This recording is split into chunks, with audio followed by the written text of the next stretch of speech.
Chapter 12.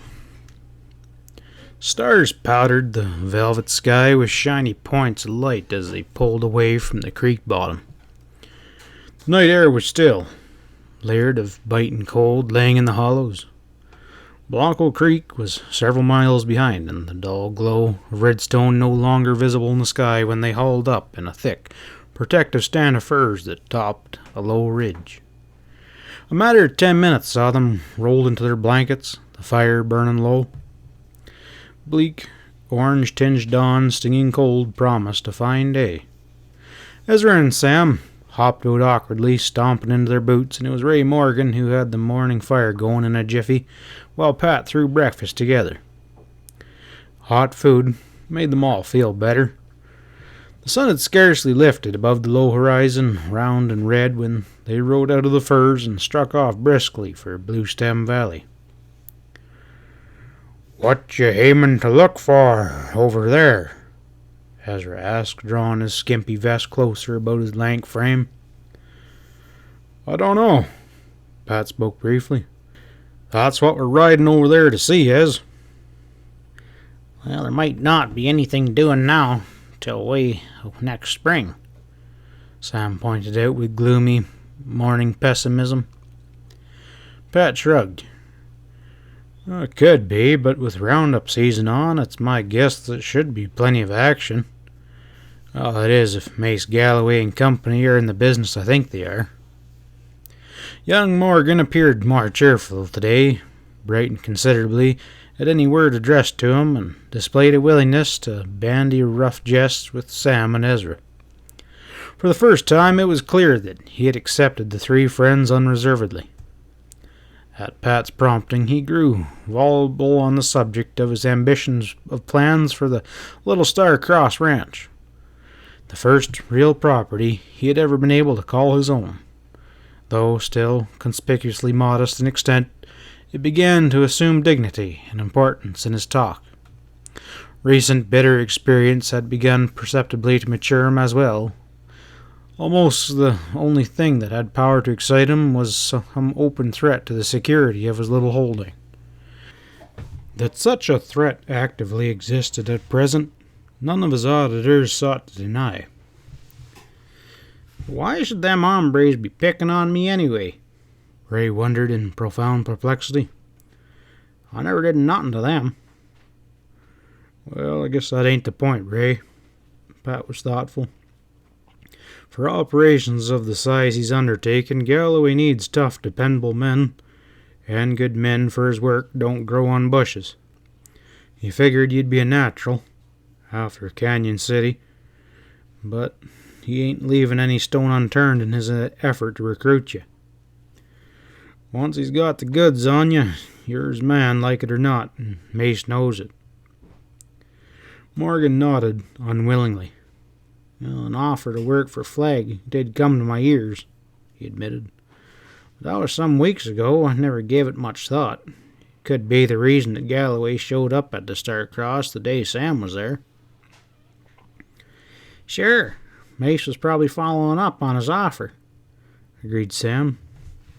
"I'd seen that he didn't cotton to it when I got kind of curious, and he sure didn't want to be talking." "Reckon he savvies you're wise to his game now," Ezra put in. "A whole lot depends on just how bold Mr. Galloway figures he can get. Better watch him close from here on out, boy." It was wasted advice so far as Morgan was concerned in his talks with these men, which had opened his eyes wide to a number of things he had already strongly suspected. He had reached the firm conclusion that Mace Galloway, outwardly affable, well respected in Powder Valley, and comfortable beyond normal suspicion, was in reality his mortal enemy. "Well, he won't be getting anything with me," he promised dryly. "I never did shine up to his oily ways, but from now on he'd better forget I'm living, or be mighty sorry he remembered." "And we're all through with them now. But from here on, that won't be enough," Pat reminded Morgan gravely. "I've run into Galloway's kind before. It's the rock you don't see coming that's most likely to hit you in the back of the noggin." Ray understood him thoroughly. Oh, I've had experience of that kind too, Stevens. It seems like I'm rapidly gaining more. Mace will have to get up early from now on to catch me asleep. Late morning saw them drawing near to Bluestem Valley once more. It was Ray's turn to point out what he had learned from Euchre and the other outlaws. Indicating a gap in the eastern hills, he showed them where the stock trail leading out from the faraway Cumbrals turned into the great outlaw trail of western Colorado, over which for years stolen stock from as far away as Texas and Montana had passed with impunity. Reined up on a rocky height, once more they surveyed the vast and desolate emptiness of Bluestem, lonely and peaceful this morning under the sentimental monument of Cloud Peak. Down here the breeze was balmy as an Indian summer, but a chill breath now and again blew off the lofty snow fields, presaging the bitter season to come. Though here appeared little enough to observe, Pat seemed unwilling to turn away from the majestic scene. He gazed towards the east so long that the others took note of his lingering interest. "What are you seeing there, Stevens?" Ezra asked gruffly. "Don't tell me I missed something over there." Pat shook his head slightly, still at gaze. Nothing, I guess. The far distance is pretty apt to be hazy at this season." He spoke musingly. Sloane was using his own keen black eyes to check on upon him. "You're noticing that smoky look yonder, in them hills?" he accosted. "I kind of spotted that myself. It could be dust, but I reckon it isn't nothing, though." At this conjecture, Morgan suddenly asserted his own growing confidence in himself. "Well, maybe it don't mean anything," he said with stubborn coolness, but right now, it's the only thing in sight worth glancing at twice." His meaning was plain. Pat's deliberate nod was not long delayed. "You're right, Ray. We can't lose by being careful. How about we just jog over that way just in case? A good healthy surprise is exactly what I'm looking for today." Dropping down the bald slopes, they struck off into the east. Increasingly, as they advanced, the land crumpled into rough folds. They followed the low ground, threading the wild brush and working towards the point where Morgan said the cattle trail from the east ran out into the high valley. The time came when they found themselves in a maze of deep, intersecting washes. The steep, cut banks graphically suggested the fury of spring and summer storms. In a close group, they rode from one sharp turn to the next, watching for any slight indentations of tracks. None appeared, and not one of the four was prepared for it when, without any warning an hour later, a sudden dull rumble of hooves and restless bellowing of steers broke onto their ears, echoing hollowly with no great distance ahead. Riding in the lead, Pat hauled up sharply. It was uncanny to hear so plainly this swelling clamor and clatter of cattle, and at the same time to see absolutely nothing. And then, overhead on their right, a billowing cloud of yellow dust faintly obscured the bright noonday sun. "Well," Ezra jerked out harshly, squinting up, "you did see dust at that. My, I must be getting kind of old." The four slid out of saddles and ran hurriedly to the creviced gash in the side of the wash. Up they clambered, sweating and barking their knees and elbows, and at the top Pat clung to a ragged rock pinnacle and gazed over and down. The others were soon at his back, and for long seconds blank surprise held them mute. Through a wider wash, parallel to the one they had been following, moved out a strung-out bunch of steers, red-eyed and dust-caked from long travel in this dry country. No attendant rider was in sight at the moment, but Ezra's single eye was clamped on the flanks of those steers with breath-suspended interest. "What's that brand?" he whipped out hoarsely. "Am I getting dotty, or have you been making a sale on this side that we ain't heard about there, Stevens?" Pat's own features were rocky and grim as he gazed. Dust and caked dirt made the brands none easy to decipher, but there could be no mistake. Each of the red and white Hereford strain steers they were looking at bore the distinct brand of his own lazy mare ranch. After an interval of attention, Sam Sloane began to laugh. "Interested in rustling, are you? This one's on you, Stevens," he exclaimed with coarse humor, and for his part, young Morgan had gone white. He read what it meant. "My goodness, Stevens, the thieves were bold enough to lift this bunch right underneath the noses of your own outfit." Pat thrust out an admonishing hand, commanding silence. He was gazing hard down through the rolling dust. The others saw what he was looking at. A harassed and sweating puncher was forging along in the drag, doing his best to hustle the steers along and not having much luck, and the brown of the dun pony he rode, plain enough to see, was Mace Galloway's gauntly flag. "Well, Stevens," Ezra's words grated, "reckon it won't take you over long to do something about this." Pat silently motioned them back, and they slid down their horses. In a rush, rising to the saddles, they turned back the way they'd come, working towards open ground where it'd be possible to exert some control over what was going on. A half hour's cautious scouting apprised them that a good 40 or more head comprising the stolen herd, and that they were in charge of a trail crew of 3 men.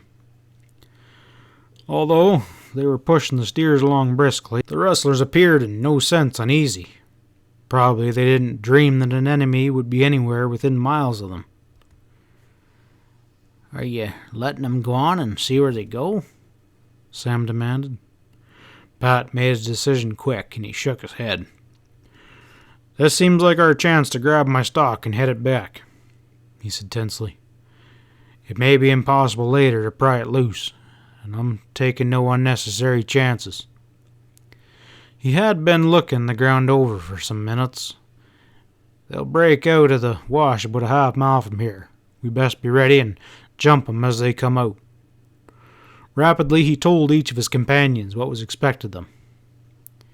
"You don't reckon that Taggart's crew's around?" persisted Sam. Pat's smile was mirthless.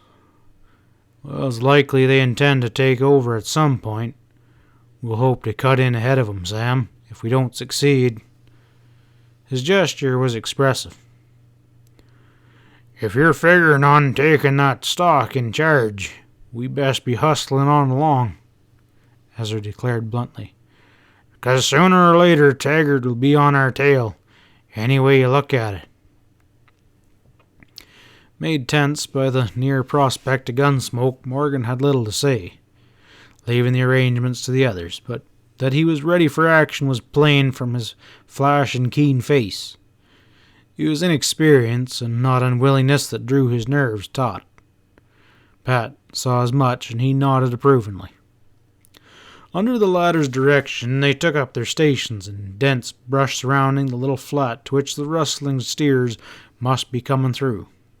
A faint rumble and golden dust hazed in the rising air advertised their approach. Soon the point appeared, a man riding in the lead, whom they recognized as having seen recently in Dutch Springs. He was a flag hand, and Pat waited. The lazy mare steers they strung out onto the flat, and a second rustler appeared, hazing the cows along. Stevens rode out into the path of the lead man and halted his horse with an iron hand. The fella saw him, and he tightened up, sweeping a slinting gaze about. Sight of Morgan and the grizzled partner stayed his hand momentarily. "Where are you going with that stock?" Pat rapped out at him sharply. "It's Stevens, ain't it?" The man's watchful grin was flat. "All I can say is that I'm under orders. This stuff must have been bought off your spread while you was away."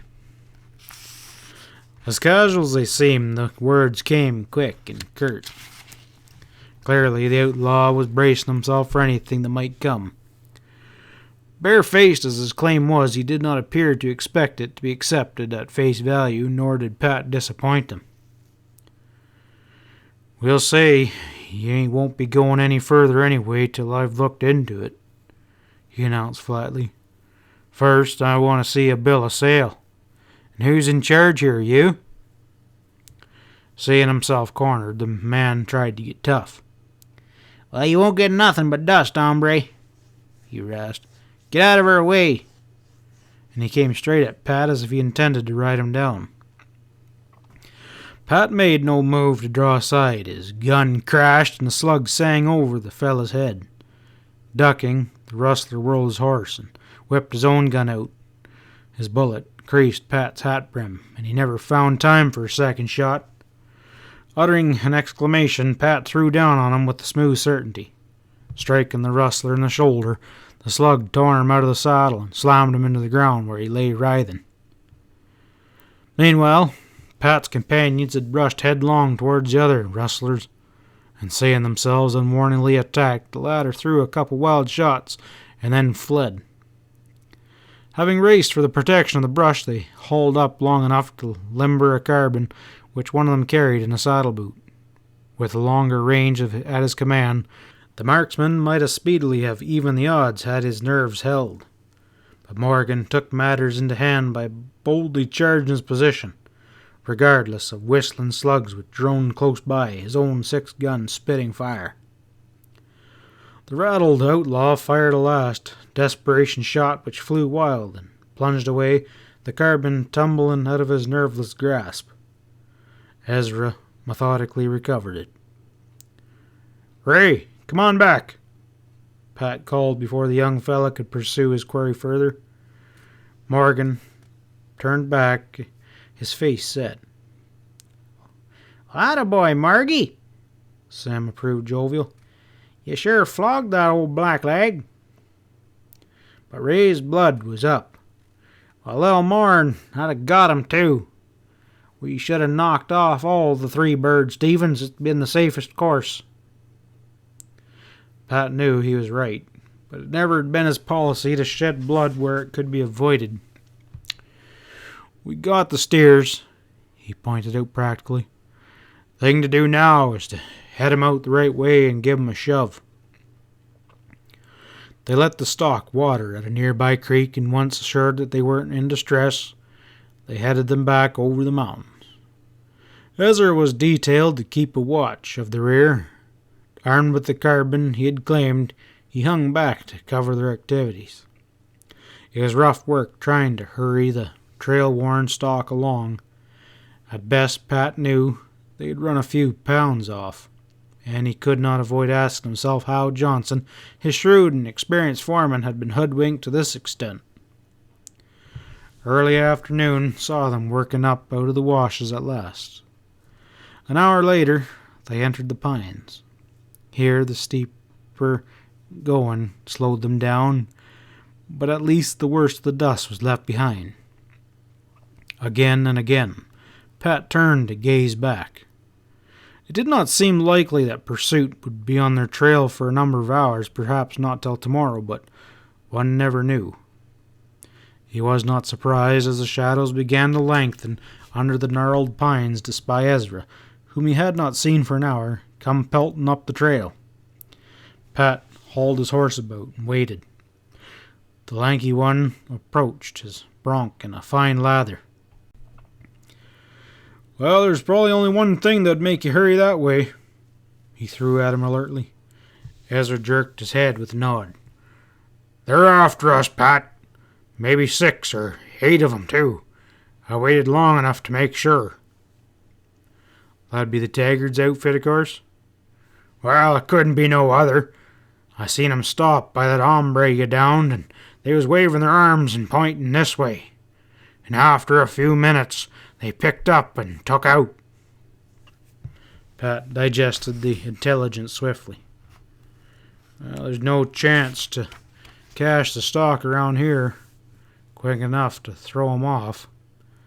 But we can maybe get 'em shoved through yonder gap, and then it's up to you with that gun, Ezra." The redhead helped them hustle the steers along towards the hills. In a matter of minutes the pursuing outlaws became visible, but the notch in the hills wasn't far now. Pat could only hope the barrier was impregnable except for at that point. The lead steers lumbered through the rocky gap, their bellowing echoes echoed against the dusty pines. Ezra leveled the carbine down the trail and fired. Pat did not even pause to glance back, seeing that the herd drove on through. He and Sam hazed the last stragglers up the stony slope, and they clattered through the notch. "Keep 'em moving now," Ezra called out as he climbed a great rock beside the trail, directly in the throat of the gap. "I'll give you maybe an hour. Don't know how much longer I can hold these old coyotes off." The spang of the saddle gun put a period to his words, and for a long time afterwards the others heard the ominous sounds of battle raging in the pass, without any slightest inkling to tell them how it was going. End of chapter 12.